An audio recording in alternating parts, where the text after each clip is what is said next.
My name is Daniel, and I was never the kind of person who hugged much. It wasn't that I didn't love my mother. I did. Deep inside, I always did. I just believed that love didn't need to be shown all the time. I thought words were enough. I thought being there was enough. And most of all, I thought time would always be there. Every morning followed the same routine.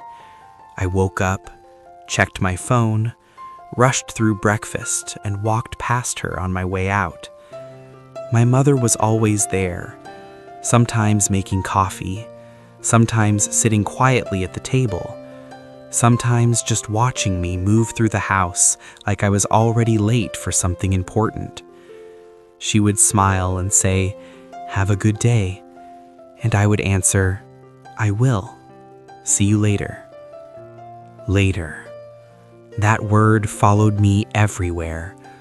Later, I'll talk more. Later, I'll sit down with her.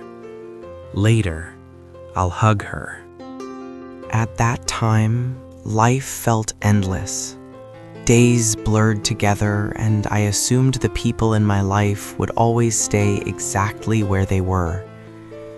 Because of that, I never felt urgency. I never felt the need to stop. Little by little, I stopped noticing things. I didn't notice how my mother's hair was slowly turning gray. I didn't notice how her voice became softer.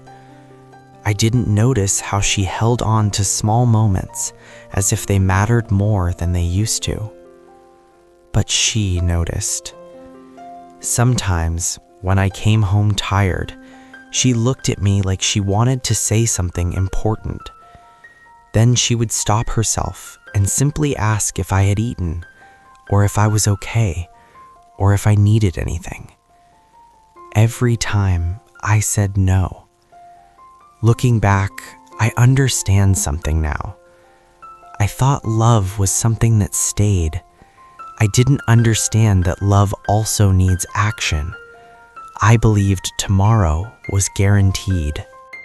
There were moments, quiet, fragile moments, when I almost stopped, almost turned back, almost reached out.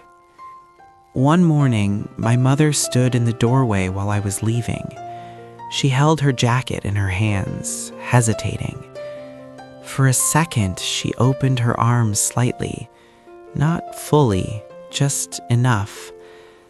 I smiled awkwardly, waved, and said, "I'm really late." She nodded and stepped back. That image still lives inside me. Not loudly, not dramatically. It just waits there, reminding me of what I chose not to do. As time passed, life moved on. It always does, until it doesn't. One evening, my phone rang later than usual.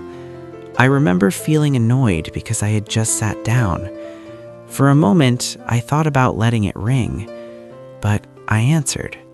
The voice on the other end said my mother's name, followed by words that didn't make sense at first. Hospital. Emergency. She had collapsed.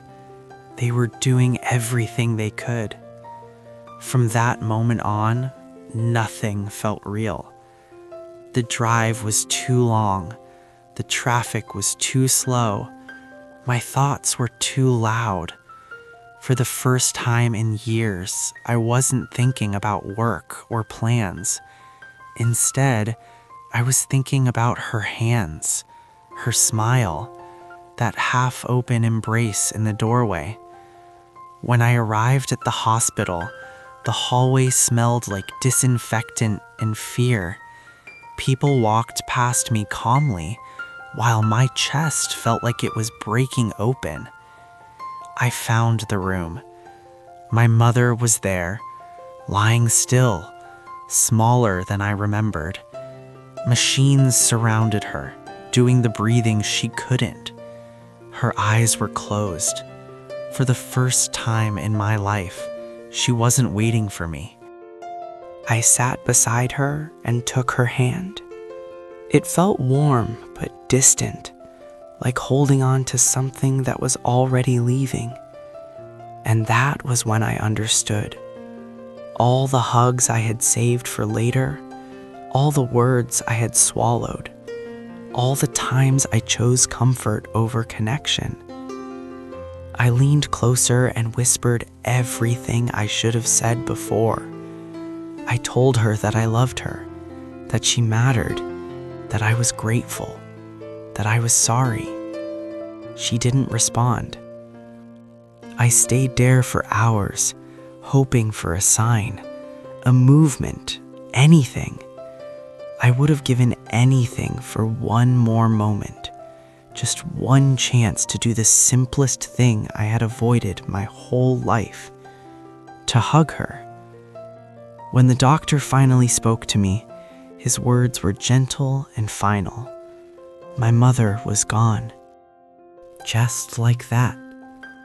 No warning, no goodbye, no later.